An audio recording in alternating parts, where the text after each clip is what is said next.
Hello students, welcome back to AS Tutorials. Today we are going to start our third chapter from democratic politics, that is constitutional design. So students, यहाँ पर हमें पहले overview दिया हुआ है. Overview में हमें बताया है दैट हमने लास्ट चैप्टर में क्या पढ़ा था एंड इस चैप्टर में हम क्या पढ़ने वाले हैं. So in the last chapter we learned about democracy. हमने क्या पढ़ा था? डेमोक्रेसी के बारे में हम लोगों ने पढ़ा था. डेमोक्रेसी क्या है हमने देखा था. We saw that democracy was a type of government जहाँ पर leaders are elected by the people. And इसके अलावा हमने कुछ एडिशनल फीचर्स भी पढ़े थे अबाउट द डेमोक्रेसी. देन उसके बाद चैप्टर के सेकेंड पार्ट में हमने देखा था कि Y democracy is adopted all over the world.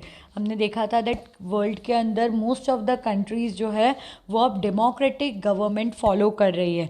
तो वी सॉ दैट कि लोग क्यों डेमोक्रेसी अडॉप्ट कर रहे हैं. हमने कंपैरिजन किया था. We found out that democracy was better than the other forms of government. So students, इस चैप्टर में अब हम पढ़ने वाले हैं about the constitution. Now democracy के अंदर कॉन्स्टिट्यूशन एक बहुत इम्पॉर्टेंट रोल प्ले करता है. क्यों इम्पॉर्टेंट रोल प्ले करता है? बिकॉज जितने भी रूल्स एंड रेगुलेशन एक गवर्नमेंट को फॉलो करने होते हैं, सिटीजन्स को फॉलो करने होते हैं, वो रूल्स एंड रेगुलेशंस कहाँ से आते हैं? वो रूल्स एंड रेगुलेशन के बारे में हमें इंफॉर्मेशन कहाँ से मिलती है? From the constitution. Now India का कॉन्स्टिट्यूशन कब एडॉप्ट हुआ था? इंडिया का कॉन्स्टिट्यूशन एडॉप्ट हुआ था ऑन 26 जनवरी 1950. इंडिया का कॉन्स्टिट्यूशन कब एडॉप्ट हुआ था? ऑन 26 जनवरी 1950. तो इस चैप्टर में हम पढ़ेंगे कि इंडियन कॉन्स्टिट्यूशन में क्या लिखा हुआ है, क्या क्या पॉइंट्स है वहाँ पर. And we will also study about the South African constitution. किसके बारे में हम पढ़ेंगे? We are going to study about the South African constitution. पहले हम साउथ अफ्रीका के कॉन्स्टिट्यूशन के बारे में पढ़ेंगे. हम साउथ अफ्रीका का थोड़ा हिस्ट्री भी देखेंगे. एंड देन चैप्टर के सेकेंड पार्ट में we are going to study about the Indian constitution. So let's start the chapter. Overview. We noted in previous chapter that in democracy, the rulers are not free to do what they like. There are certain basic rules that the citizens and the government have to follow. All such rules together are called constitution. As the supreme court of the country, as supreme law of the country, the constitution determines the rights of citizens, the power of the government and how the government should function. क्या बताया है? That last chapter में हमने देखा था कि democracy के अंदर जो रूलर्स है जो चाहे वो नहीं कर सकते. There are certain rules and regulations जो लीडर्स को भी फॉलो करने पड़ते हैं एंड साथ साथ में सिटीजन्स को भी फॉलो करने पड़ते हैं. सो जो रूल्स एंड रेगुलेशंस जहाँ पर लिखे हुए हैं उसे हम क्या कहते हैं? All such rules together are called as constitution. Constitution supreme law है एंड कंट्री के हर सिटीज़न को इन लॉज को फॉलो करना पड़ता है. कॉन्स्टिट्यूशन में हमें बताया गया है कि गवर्नमेंट के कितने पावर्स हैं एंड गवर्नमेंट कैसे अपने पावर्स को यूज़ कर सकती है. In this chapter, we ask some basic question about the constitutional design of a democracy. Why do we need constitution? How are the constitution drawn up? Who designs them and in what way? What are the values that shape the constitution in democratic state? Once a constitution is accepted, can we make changes later as required by the changing conditions? क्या बताया हुआ है यहाँ पे?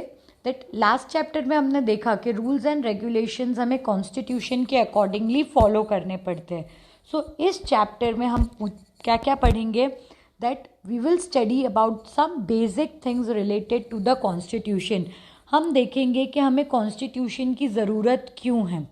हम देखेंगे कि constitution कैसे बनाया जाता है, कौन कॉन्स्टिट्यूशन बनाता है, कौन सी वैल्यूज़ को इम्पोर्टेंस दिया जाता है. कॉन्स्टिट्यूशन एक बार बन गया तो क्या हम उसके अंदर चेंजेस कर सकते हैं?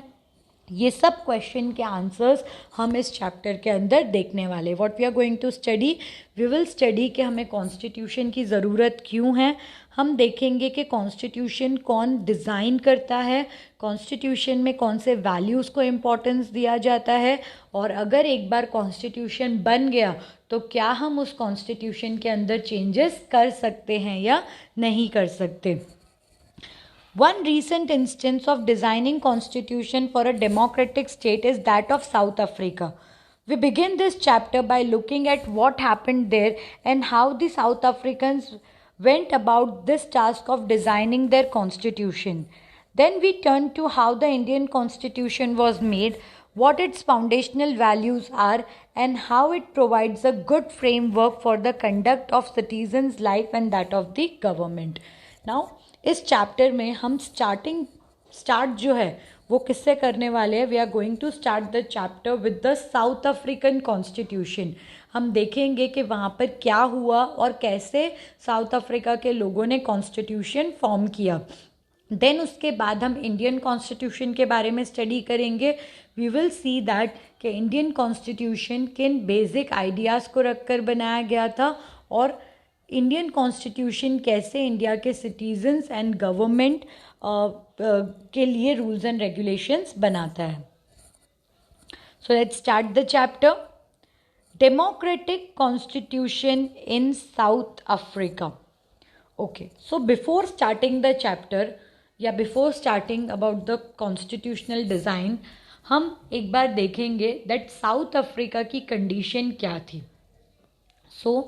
जैसे हमारी कंट्री को ब्रिटिशर्स ने रूल किया था, in the similar manner south Africa के अंदर भी यही सेम सिचुएशन थी।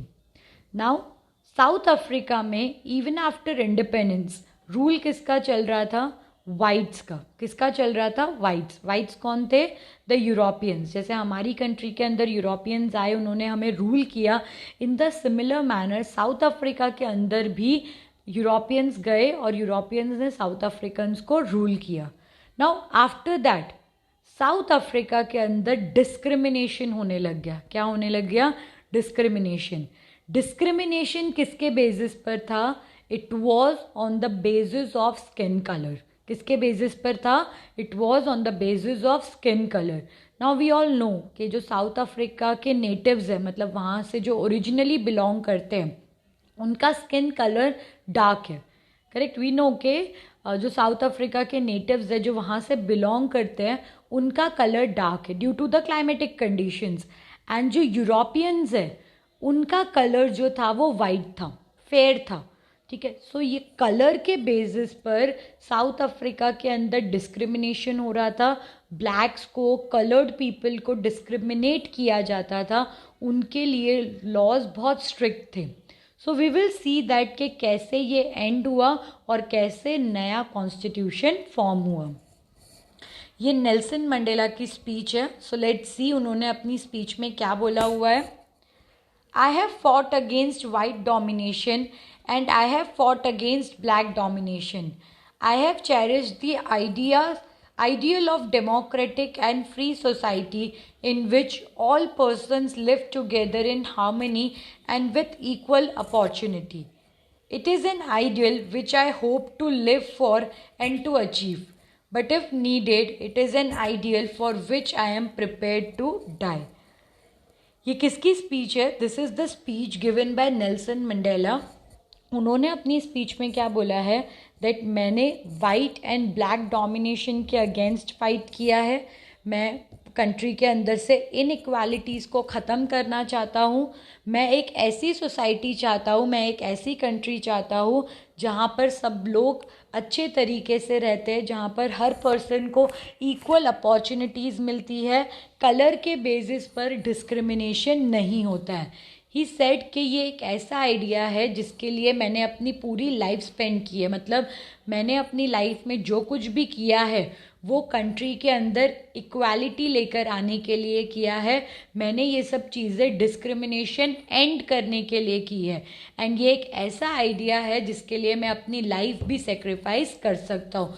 मतलब नेल्सन मंडेला ने अब तक अपनी लाइफ में डिस्क्रिमिनेशन को एंड करने के लिए बहुत सारी एक्टिविटीज़ की है।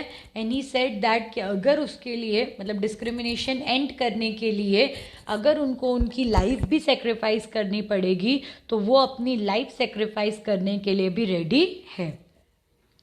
This was Nelson Mandela being tried for treason bye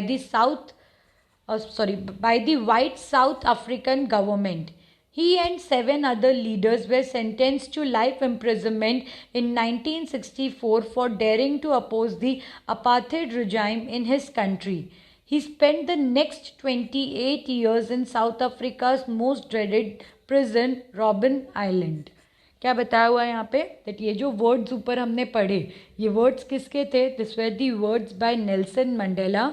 Nelson Mandela को जेल के अंदर डाल दिया गया था।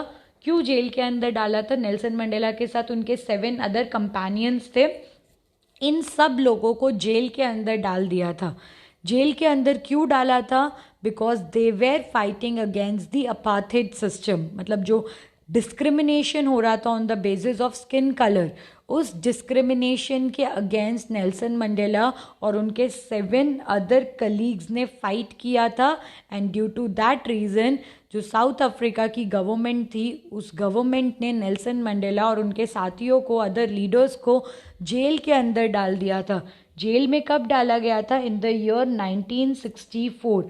अगले 28 ईयर्स तक, अराउंड 28 ईयर्स तक नेल्सन मंडेला साउथ अफ्रीका की जेल में थे।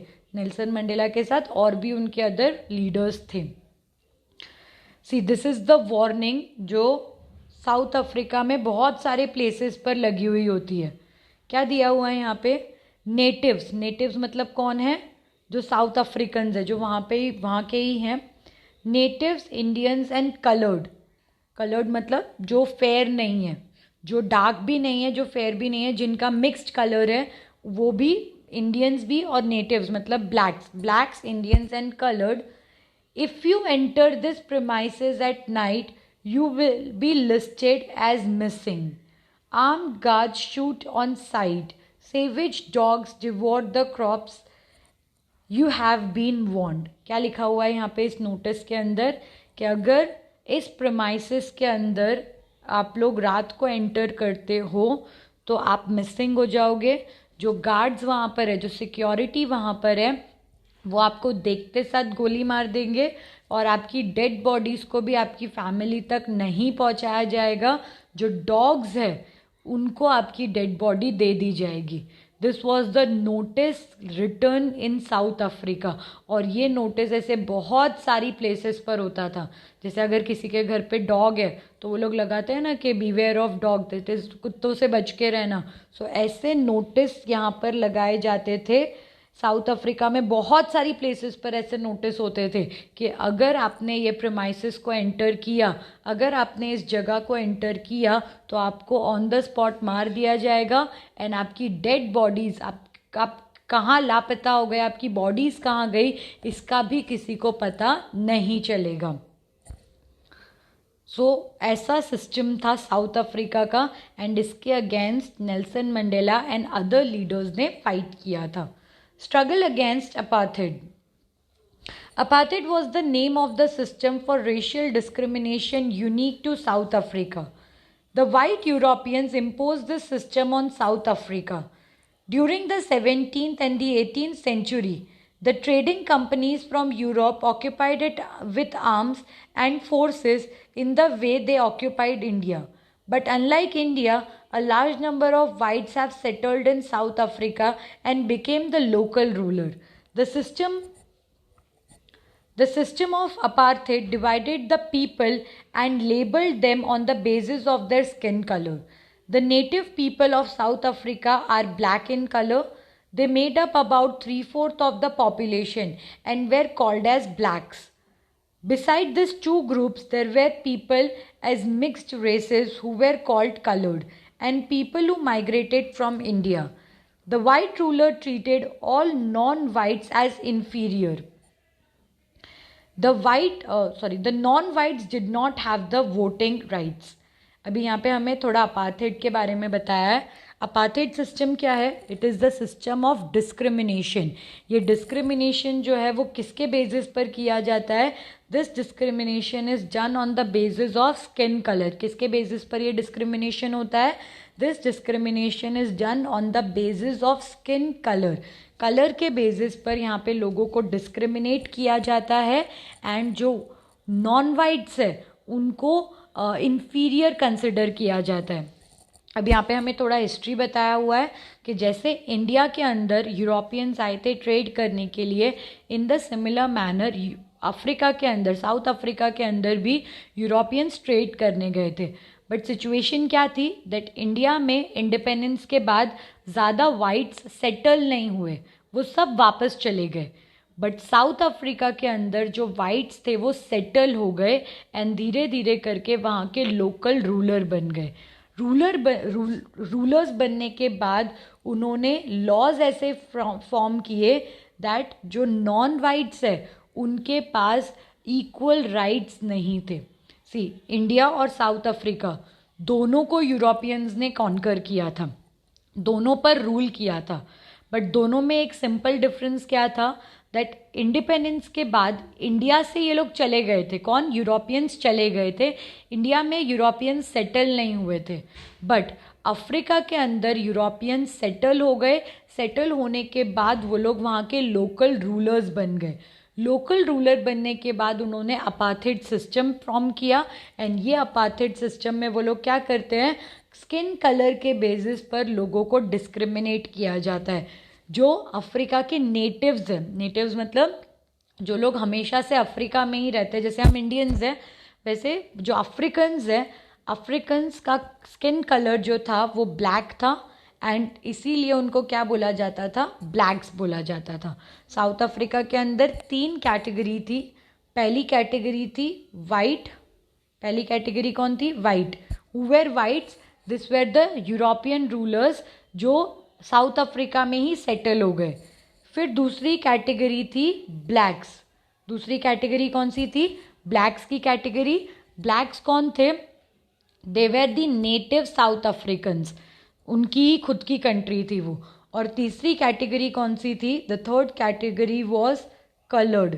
तीसरी कैटेगरी कौन सी थी? कलर्ड, मतलब जो वाइट और ब्लैक नहीं है, जो विटिश कलर, जैसे अभी इंडियंस का जो स्किन कलर है या उस स्किन कलर के अंदर जितने भी लोग थे, मतलब जो वाइट्स और ब्लैक्स में काउंट नहीं हो रहे, वो किस में काउंट हो रहे थे? कलर्ड में। ये 3 कैटेगरीज कहाँ पर थी? साउथ अफ्रीका में। ये 3 में से राइट्स एंड अपॉर्चुनिटीज सिर्फ किसको मिलते थे? राइट्स एंड अपॉर्चुनिटीज सिर्फ और सिर्फ वाइट्स को मिलते थे। ब्लैक्स एंड कलर्ड, इनके पास अपॉर्चुनिटीज़ नहीं होती थी, इनको इक्वली ट्रीट नहीं किया जाता था, इनके साथ डिस्क्रिमिनेशन होता था एंड इवन इनके पास वोट करने का राइट भी नहीं था। जस्ट इमेजिन, ब्लैक्स की वो खुद की कंट्री थी, इवन अपनी खुद की कंट्री के अंदर उनके पास वोटिंग राइट नहीं था। उनकी खुद की कंट्री के अंदर वो धमकियां लिखी जा रही थी, वार्निंग्स लिखी जा रही थी। सो ये सिचुएशन कहाँ की थी? This was the situation of south Africa. समझ आया यहाँ तक? क्या पढ़ा हम लोगों ने? That Nelson Mandela, he was the leader. उनको 28 ईयर के लिए प्रिजन में डाल दिया था। प्रिजन में क्यों डाला था? Because he was fighting against apartheid. Apartheid क्या है? It is the system of discrimination, जहाँ पर स्किन कलर के बेसिस पर डिस्क्रिमिनेट किया जाता है। साउथ अफ्रीका के अंदर 3 कैटेगरी के लोग रहते थे। द यूरोपियंस मतलब वाइट्स, द अफ्रीकन्स मतलब ब्लैक्स एंड तीसरी कैटेगरी थी कलर्ड की। कलर्ड वहाँ के लोकल लोग भी थे एंड साथ साथ में जो इंडियन माइग्रेंट्स है वो लोग भी कलर्ड में ही काउंट थे। नाउ अपॉर्चुनिटीज सिर्फ किसको मिलती थी? वाइट्स को मिलती थी। जो नॉन वाइट्स थे, दैट इज़ जो ब्लैक्स एंड कलर्ड थे, उनके पास कोई अपॉर्चुनिटी नहीं थी, उनको डिस्क्रिमिनेट किया जाता था एंड इवन उनके पास वोटिंग राइट्स भी नहीं थे। The apartheid system was particularly oppressive for the blacks. They were forbidden from living in the white area. They could not work in white areas if they had a permit. They could work in white areas only if they had permit. Train, buses, taxis, hotels, hospitals, schools and colleges, libraries, cinema hall, theaters, beach, beaches, swimming pools, public toilets were all separate for the whites and blacks. This was called as segregation. They could not even visit the church where the whites worshipped. Black could not form association or protest against the terrible treatment. क्या दिया हुआ है यहाँ पे that ये discrimination particularly सबसे ज़्यादा किसके साथ होता था, ब्लैक्स के साथ में होता था. ब्लैक्स को हर जगह पर आने से मना किया जाता था. School, colleges, theatres, hospital, hotels, cinema hall, public toilets, ये सब ब्लैक्स एंड वाइट्स के लिए अलग अलग होती थी. ब्लैक्स को वाइट के एरिया में आना अलाउड नहीं था. इवन जिस चर्च के अंदर वाइट्स वर्कशिप करते हैं उस चर्च के अंदर भी ब्लैक्स को जाना अलाउड नहीं था. ब्लैक्स एसोसिएशंस फॉर्म नहीं कर सकते, ब्लैक्स प्रोटेस्ट नहीं कर सकते. मतलब इन शॉर्ट अपनी ही खुद की कंट्री के अंदर हमारे पास कोई राइट्स नहीं थे. खुद की कंट्री के अंदर अफ्रीकन्स के पास कोई भी टाइप के राइट्स नहीं थे. Since 1950, the blacks, colored and Indians fought against the apartheid system. They launched protest marches and strike. The African National Congress was the umbrella organization that led the struggle against the policies of segregation. This included many workers' union and Communist Party. Many sensitive whites also joined the ANC to oppose apartheid and played a leading role in the struggle. Several countries denounced apartheid as unjust and racist, but the white racist government continued to rule by detaining, torturing and killing thousands of colored and black people. क्या बताया हुआ है यहाँ पे that 1950s तक तो ये चल ही रहा था, बट 1950 के बाद में ब्लैक्स, कलर्ड एंड इंडियंस तीनों ने मिलकर डिसाइड किया that they will fight against this system. उन्होंने एक पार्टी फॉर्म की थी, African National Congress. This was the organization जिसके अंदर प्रोटेस्ट के रिलेटेड सारी एक्टिविटीज़ चलती थी. बहुत सारे लोगों ने इस पार्टी को ज्वाइन किया था, बहुत सारे लोग इस पार्टी को सपोर्ट कर रहे थे. Blacks and coloured, black, coloured and Indians, ये तीनों तो कम्प्लीटली ANC के फेवर में थे. बट कुछ सेंसिटिव वाइट्स मतलब जो है तो यूरोपियन बट उनको पता है कि ये जो हो रहा है सब गलत हो रहा है, तो वो लोग भी इवन ANC को सपोर्ट कर रहे थे. बट इन सब चीज़ों के बाद भी वाइट गवर्नमेंट ने अपने वर्क को स्टॉप नहीं किया. उन्होंने अपार्थाइड सिस्टम को कंटिन्यू रखा, उन्होंने रेसिज्म को कंटिन्यू रखा एंड उन्होंने लोगों को टॉर्चर किया. जो लोग प्रोटेस्ट कर रहे थे उनको टॉर्चर किया, किडनैप कराया, बहुत सारे लोगों को इवन मार भी दिया था. कंट्री के अंदर ये सब चीज़ें चल रही थी, वर्ल्ड इसके अगेंस्ट था, बट साउथ अफ्रीकन गवर्नमेंट ये सब चीज़ें कंटिन्यूसली किए जा रही थी. ब्लैक्स को कंटिन्यू टॉर्चर करना, उनको गायब करवा देना, उनको मार डालना, पॉलिसी स्ट्रिक्ट करते जाना, ये सब चीज़ें साउथ अफ्रीका के अंदर हो रही थी. टूवर्ड्स अ न्यू कॉन्स्टिट्यूशन, तो बहुत ईयर्स तक लोगों ने ये सब चीज़ें फेस की and finally after many years situations जो है वो चेंज हुई. जैसे हमारी कंट्री में हमने देखा था for more than 200 years Britishers ने हमारी कंट्री को रूल किया. हमारी कंट्री के लोगों ने इसके अगेंस्ट प्रोटेस्ट किया, बहुत सारे लोगों ने इसके लिए अपनी लाइफ सेक्रीफाइस की एंड फाइनली हमें इंडिपेंडेंस मिल गया. In the similar manner south Africa के अंदर भी प्रोटेस्ट बहुत ईयर तक चला, बहुत लोगों को जेल जाना पड़ा, बहुत लोगों को अपनी लाइफ सेक्रीफाइस करनी पड़ी. बट फाइनली उनको भी ये सब जो डिस्क्रिमिनेशन सिस्टम था उससे एंड मिला और एक फ्री गवर्नमेंट मिली. देखते हैं यहाँ पर उसके बारे में हमें क्या बताया हुआ है. As protest and struggle against apartheid has increased, the government realized that they could no longer keep the black under their rule through repression. The white regime changed its policy. Discriminatory laws were repealed. Ban on political parties and restrictions on medias were lifted. After 28 years of imprisonment, Nelson Mandela walked out of the jail as a free man. Finally, at the midnight of 26th April 1994, the new national flag of Republic of South Africa was unfurled, marking the newly born democracy in the world. the apartheid system came to an end, paving way for the formation of multiracial government. How did this come about? Let us hear Mandela's, the first president of this new South Africa, on the extraordinary transition. क्या बताया हुआ है यहाँ पे? That finally इतने सब struggle के बाद, इतना सब प्रोटेस्ट के बाद जो वाइट गवर्नमेंट थी उसको भी रियलाइज़ हुआ कि अब वो ज़्यादा टाइम तक ब्लैक्स को ऑप्रेस नहीं कर सकते, उनको सप्रेस करके नहीं रख सकते। एंड इसीलिए उन्होंने क्या डिसाइड किया दैट जितने भी लॉज है जो डिस्क्रिमिनेट करते हैं उन लॉज को कैंसिल किया जाएगा। पॉलिटिकल पार्टीज़ पर जो बैन था, मीडिया पर जो बैन था, उन सब बैन्स को भी रिलीज़ किया गया। 28 ईयर्स के बाद नेल्सन मंडेला को जेल से निकाला गया। 1964 में वो जेल में गए थे। फाइनली 28 ईयर्स के बाद अराउंड कुछ 92-93 के आसपास उनको जेल से रिलीज़ मिला। एंड फाइनली 26 अप्रैल 1994 में साउथ अफ्रीका को अपना नया कॉन्स्टिट्यूशन मिला। साउथ अफ्रीका के अंदर जो डिस्क्रिमिनेशन हो रहा था वो डिस्क्रिमिनेशन ख़त्म हुआ और साउथ अफ्रीका के अंदर भी डेमोक्रेटिक गवर्नमेंट फॉर्म हुई। यहाँ पर अभी हमें नेल्सन मंडेला की स्पीच दी हुई है। Nelson Mandela was the first president of new south Africa. New south Africa मतलब द साउथ अफ्रीका जहाँ पर डिस्क्रिमिनेशन नहीं होता। समझ आया? इसके पहले तक साउथ अफ्रीका में डिस्क्रिमिनेशन था एंड डिस्क्रिमिनेशन सिर्फ लोग नहीं कर रहे थे, सोसाइटी नहीं कर रही थी, ऐसे लॉज बनाए थे जिससे डिस्क्रिमिनेशन हो रहा था। बट फाइनली 26 अप्रैल 1994 को एक नया कॉन्स्टिट्यूशन अडॉप्ट हुआ जिस कॉन्स्टिट्यूशन के अकॉर्डिंग डिस्क्रिमिनेशन कंट्री के अंदर अब नहीं हो रहा था। And Nelson Mandela became the first president of this new born south Africa.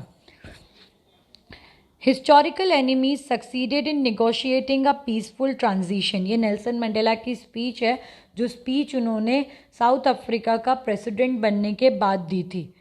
Historical enemies succeeded in negotiating a peaceful transition from apartheid to democracy exactly because we were prepared to accept the inherent capacity for goodness in the other.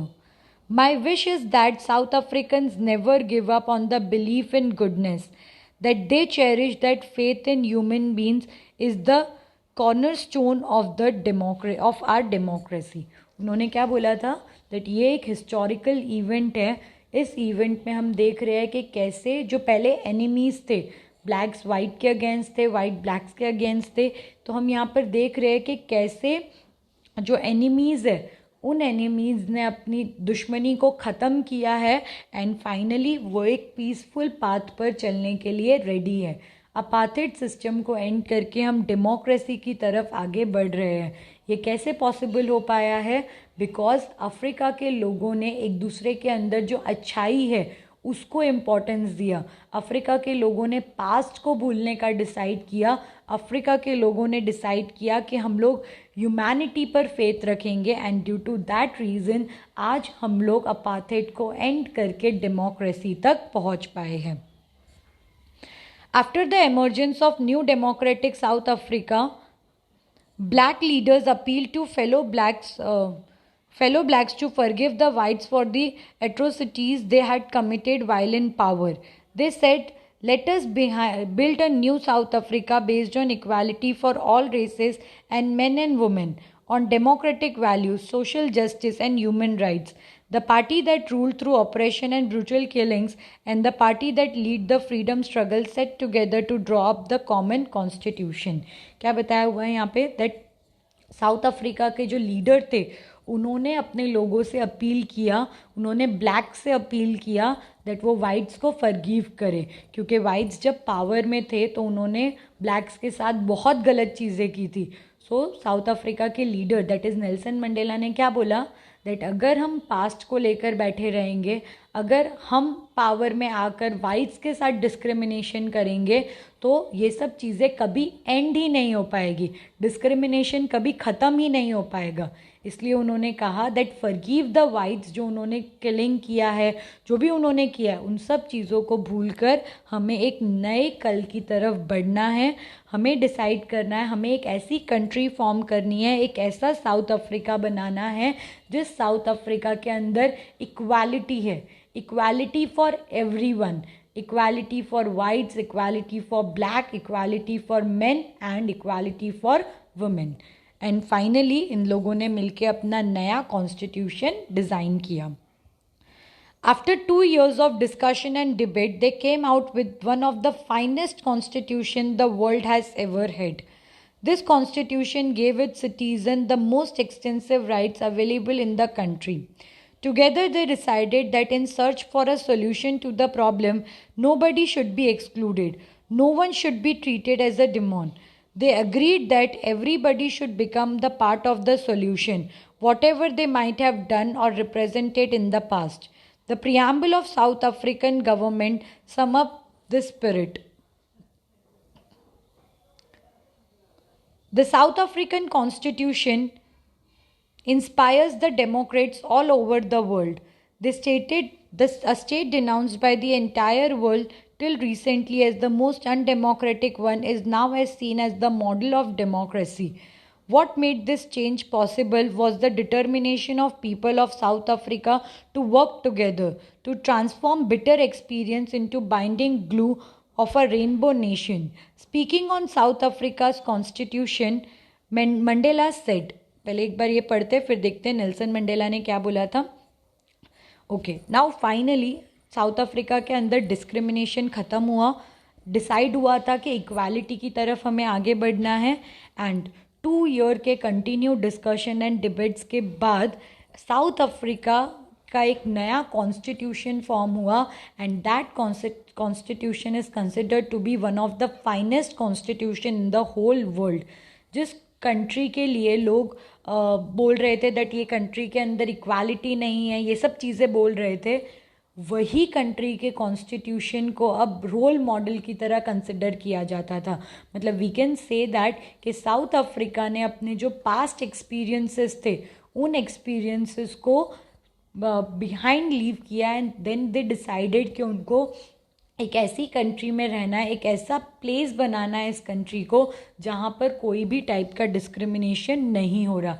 They decided कि जो भी problems है उन problems को हमें solve करना है and उन प्रॉब्लम्स को सॉल्व करने के लिए हमें किसी को भी पीछे नहीं छोड़ना है, हमें सबको साथ में लेकर आगे चलना है।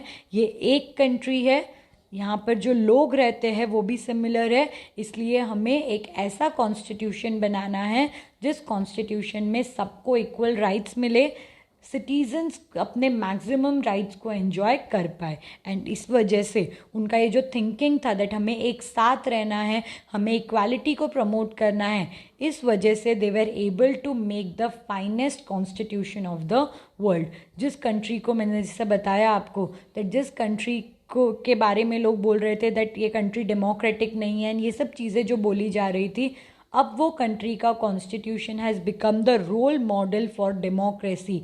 जितनी भी कंट्रीज़ है अब इस कॉन्स्टिट्यूशन को देखकर अपने कॉन्स्टिट्यूशन के अंदर चेंजेस करती है। एंड ये पॉसिबल कैसे हो पाया?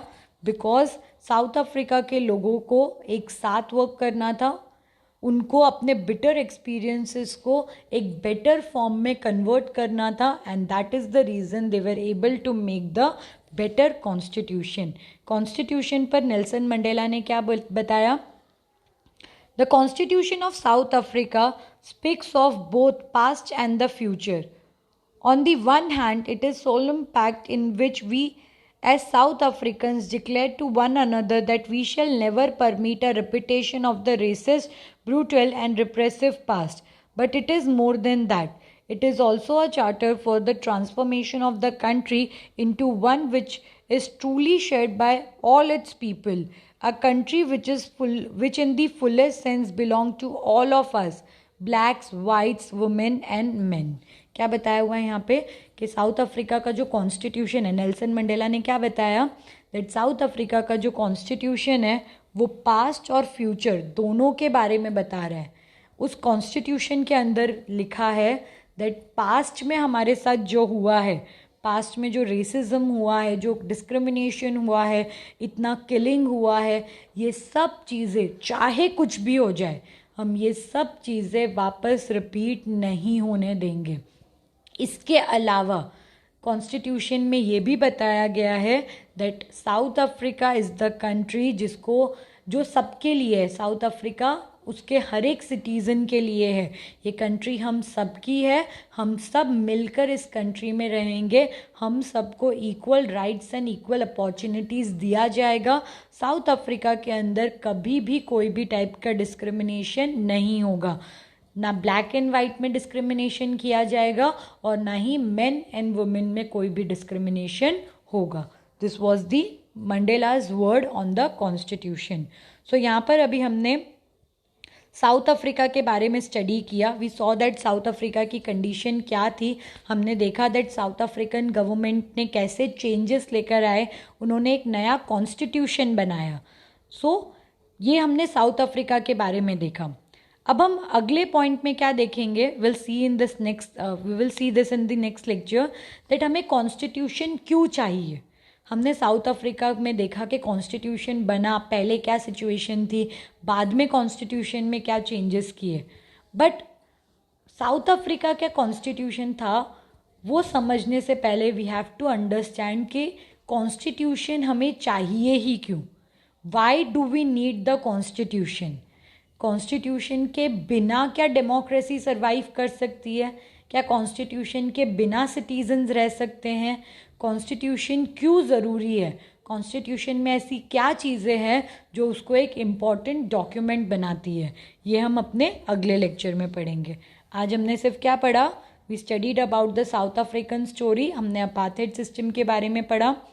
हमने देखा कि कैसे अपार्थाइड एंड हुआ, फिर हमने देखा कि कैसे एक नया कॉन्स्टिट्यूशन साउथ अफ्रीका में फॉर्म हुआ। Thank you students.